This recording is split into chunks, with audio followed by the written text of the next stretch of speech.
Hi everyone, welcome to my channel.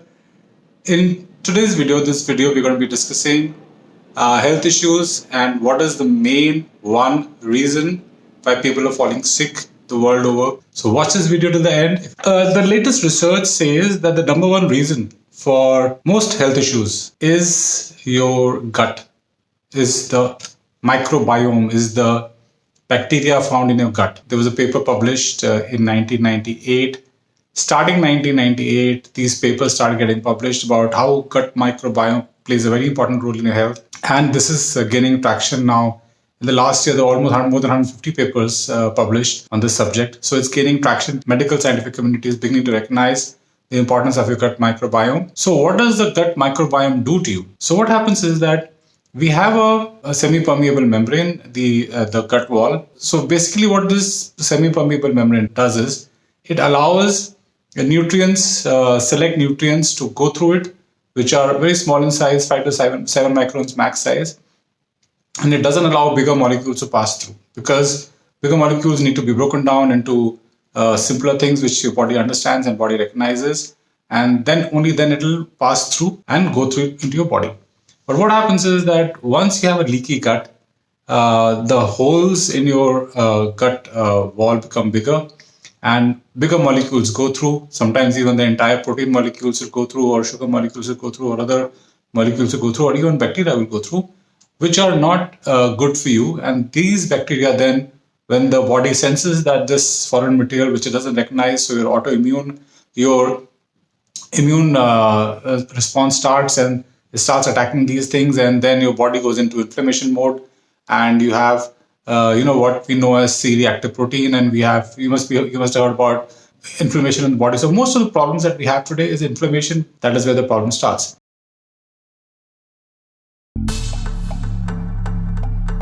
So what does one do? So what do you have to do to make sure that your gut wall, the gut lining, is not damaged? And if it is damaged, it starts repairing. How do you know it's damaged? After you've eaten food, you have bloating, or you have sudden confusion after you eat, or you feel tightness, or irritable bowel syndrome is one of the symptoms, and there's so many more. Allergic reactions to food. Gluten intolerance is because of your gut microbiome, because your gut microbiome is not processing that gluten properly and is letting something through your gut wall, and that is causing the issue. So, and leaky gut is the biggest reason why we're all falling sick and why we're all having autoimmune diseases, including diseases like arthritis, ankylosing spondylitis, or cervical spondylitis. They're all autoimmune diseases and they're caused by a leaky gut. That is what the latest research says. I'm going to be sharing some links in the description so you can go and check them out. I'm not a medical scientist, so I've not done the researches myself, but I've read some of these papers, I've read the excerpts, I've read the abstracts, and that is what I'm coming to a conclusion that people are now beginning to understand in the medical community that the gut is a very vital part in your health. And that is what our sages had always said in the past. So what can you do to make sure your gut wall is not damaged or it starts repairing? So what happens is that we have two types of bacteria. There's one bacteria which is helping you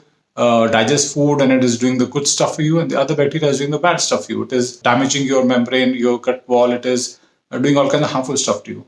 So the bad bacteria is something that you need to get rid of or reduce in your body. So how do you do that? So there is some food that this bad bacteria likes, and the more of this type of food that this bacteria gets, the stronger and more populous this bad bacteria gets, and it damages your gut wall.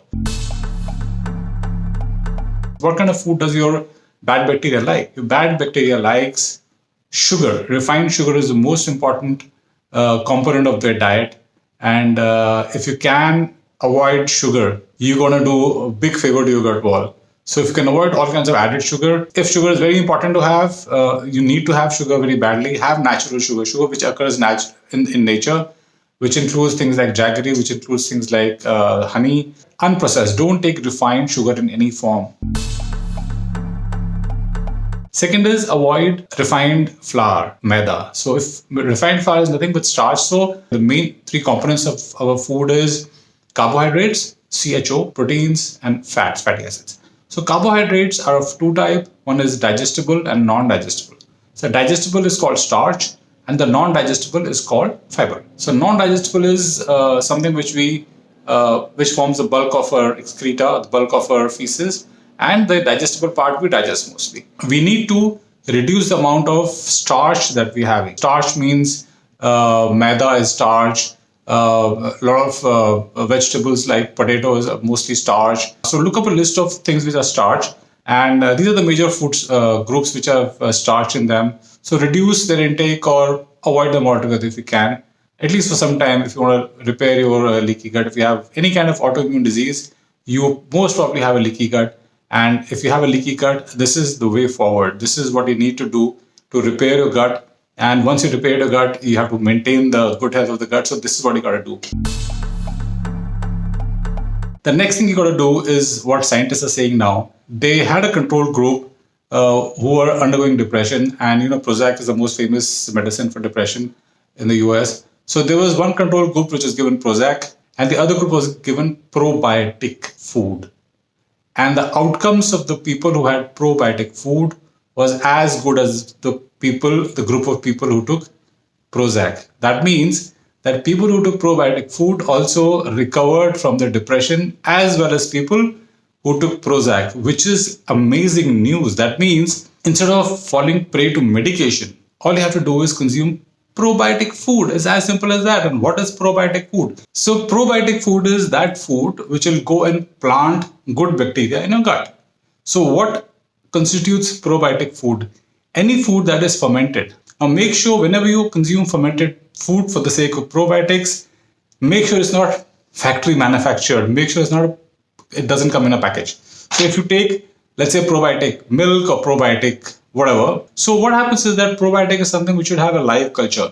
But if it is packed in a packet or a bottle or something, how can it have a live culture? Because live culture means it's multiplying. And if it's multiplying, it will grow, it will multiply in the number of days that it's been sitting on the shelf, and it will be unconsumable. So probiotic, if you want to have probiotic, if you have access to a kitchen or something, try to make it yourself.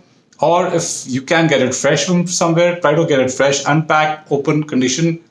That is the real probiotic food. For example, if you're consuming curd for probiotic and you're taking curd from any shop, that is not really probiotic, my dear. I mean, it'll say it has so much of live bacteria at the time of packing, but at the time of consumption, well, if it has so many bacteria, that they would multiply, and today you would have crazy amount of bacteria that will make the stuff go very, very sour. So don't fall for this gimmickry.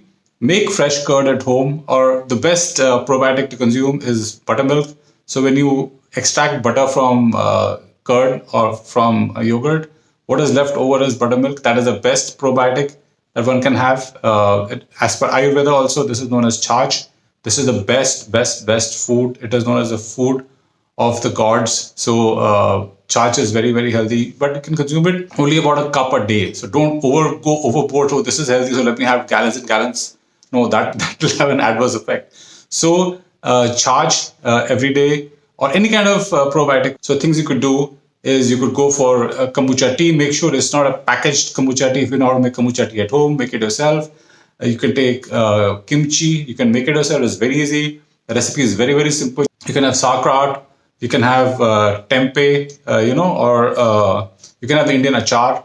Make sure it's fermented achar and it's not made with vinegar, because to get the sour taste, fermentation is very important. But a lot of people, if it's commercially made, instead of fermenting the pickles, they'll just use vinegar and make it sour. So that is not really fermented. So make sure it's made at home. If you have access to, fresh achar, or not fresh, achar made at home, that is the best. Or if you know somebody who makes achar as a cottage industry, you can take kanji. Kanji is very good. Kanji is a drink which is made from black carrots in India. So basically you take black carrots, put them in water, add some salt, and leave it in the sun for a couple of days, and that becomes kanji. It's so simple to make. Sorry, you have to put some mustard seeds here, because that is what sets off the fermentation process. So that is how kanji is made. I'll share the recipe in the description. This is the best time. Black carrot is available right now in India. Try and get the fresh version and not the cold storage version.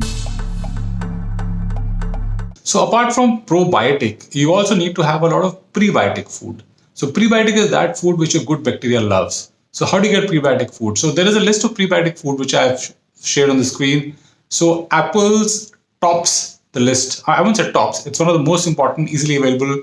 Have one a day, right? Don't go overboard. Don't have apple morning, evening, night. Try to have an apple which is not been sprayed with a pesticide. It's very important. So an apple a day keeps the doctor away. That actually is true because an apple is a very good prebiotic food. And then there's a lot of other things as well. So, but most places that I know, apple is universally available. Everybody can have it. Everybody can source it. So that is one thing you can take. How to make sure that your digestion is good, because if you can digest your food properly, a lot of this bad stuff is not digested properly. That is why it goes and leaks into through your gut wall. So how do you make sure your food is digested? So as per Ayurveda, one of the best ways to kickstart or to jumpstart your digestion process is to use ginger. So what you can do is that before any meal, say half an hour before a meal, take a small piece of ginger and put some black salt on it, or rock salt on it, and then just don't chew it, don't swallow it, just suck on it, and do that before every meal. So it jumpstarts your digestion process and gets your digestive juices going. So what you could also do is that if you have any autoimmune condition like ankylosing spondylitis or arthritis or anything which is in Ayurveda what we call Vata disease, anything which is because of vitiated Vata. So what you can do is you can take a ginger, you can take about an inch long piece of ginger, crush it properly, or put it in 2 liters of water, boil it till it becomes a liter, the volume reduces to half, store it in a bottle and drink this over a period of a few days. And it will settle your gut microbiome a lot, and you'll feel that your symptoms of autoimmune diseases are kind of going away. It was found in a study and in several studies now that your good bacteria, the bacteria which is good for you, also turns bad for you when you're under stress. So the moment your body is in a stress mode, that means your cortisol, your adrenaline or whatever are kind of higher than normal. The bacteria, which is a good bacteria, goes into a pathogen mode. It becomes a pathogen. It becomes something which is harmful for your body. So avoid stress. It's very important. So how do you avoid stress? How do you make sure that you're not stressed? This is one of the most important things for good health. So everybody has stress in life, right? That's what we all think. We think that stress is the normal thing to have, but that is not true. There are people who know how to live their life without stress. Follow the example, find a guru, learn how to meditate, right? Learn not to take stress. If something is going wrong, gone wrong, take it lightly. Life is a game. Play it like a game. Don't take yourself so seriously. Nothing's going to matter in the end, right? All of this is just a game. It's happening. So just play along, and nobody's got out of this game alive. We all are going to go, right? So why worry so much? And if you want me to make a video and a follow along meditation video, please comment in the comment box. I'll make one for you. Maybe a 5-10 minute video which you can just follow. Meditate with me, because that is how I meditate. I meditate with a method known as cyclic meditation, which is one of the easiest ways to meditate. So I use that method and it works for me.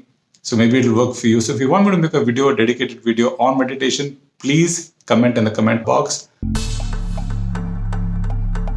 One very important thing that I forgot to add in this list of things that one must do. We all are currently going through protein toxicity. So we all are overburdened with protein because breakfast cereal companies and a lot of health companies and gym companies and health drink companies or health food companies, they are overselling the importance of protein, and people are consuming more protein than they need. Well, one thing that we must not forget to account when we calculate the total protein that we're consuming is that a mucus has a protein component, and a lot of mucus that we produce on a daily basis is digested in our intestines, and also our gut wall sheds a lot of cells every day. A lot of bacteria die every day in our guts. They also have a lot of protein which we also recycle.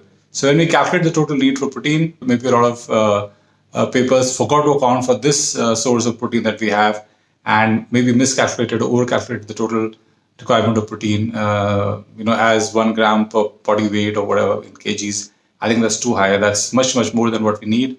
So I'll share a few papers as to how much protein one should have as per your body weight, and the recommendation that I follow. As a matter of fact, I don't follow any protein recommendation. I don't worry about the protein that I get in my diet, because anybody's actual protein requirement is not that high unless you're a marathoner or you're a Olympian or you're a sports person. Then it's a different ballgame altogether. But for a normal person leading a normal life, the protein requirement is not that high. Most of the people today have a sedentary lifestyle. We live in a world where everything is available at the flick of a button or the turn of a knob.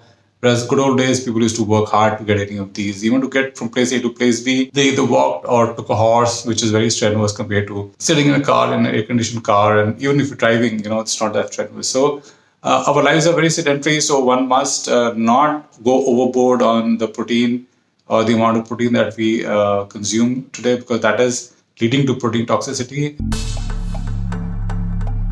So guys, you have a good day, and I hope you liked the video. If you think this video was useful, please share it with your friends and family or somebody who might need it. And I'll see you again in a video very soon. You have a good day. Bye-bye.